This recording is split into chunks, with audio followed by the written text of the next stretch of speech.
Nandito kami ngayon guys sa loob ng isang hardware. Naghahanap ng ano ba ang wood. Magpapalit kasi kami ng kitchen. Saka magpipintura ng bahay.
Ito yung nabiling kahoy.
Sen 80% trevare, gammelt kjøkken, og så en pose spesialavfall.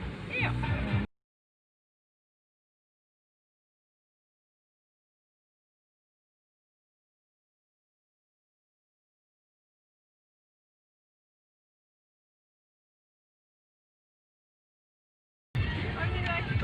Next year, go down na.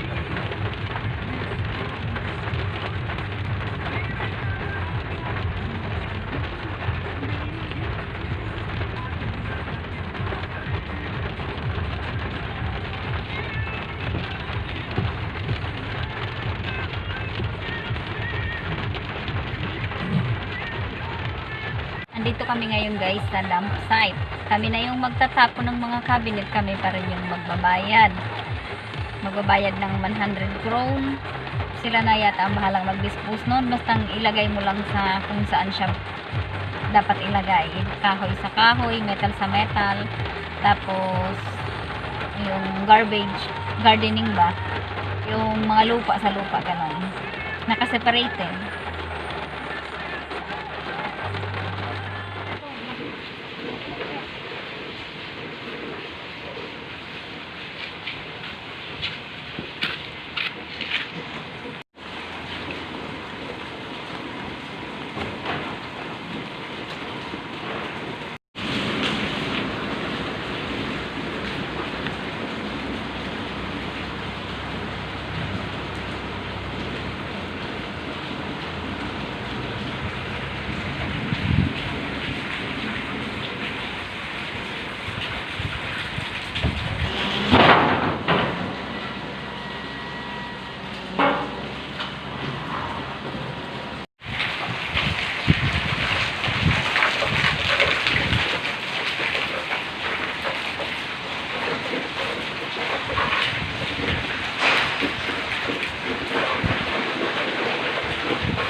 Kanya-kanya siyang lagayan.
And this is for the soil gardening.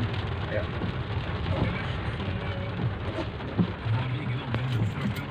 Po namin pagkatapos laang naulan, basa tuloy ako. Kailangan na kasi namin yun i-dispose kasi sa mga susunod na araw meron pa rin kami itatapon. Gawa nga nang nagre-renovate kami ng kusina. So, ang daming mga abubot, mga cabinet, kitchen cabinet.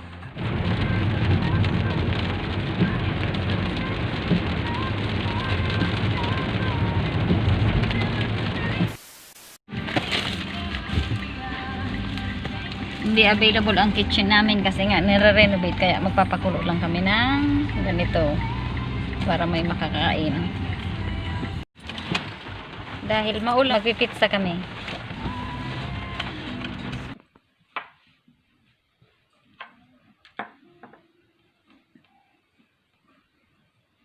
Men då ska vi ta och stiga upp på den här sidan.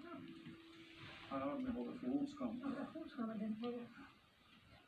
Hon må ha oxygen hela tiden. Ja, inte minst. Ja. Ja. Ja. Ja. Då får du ha en bädding.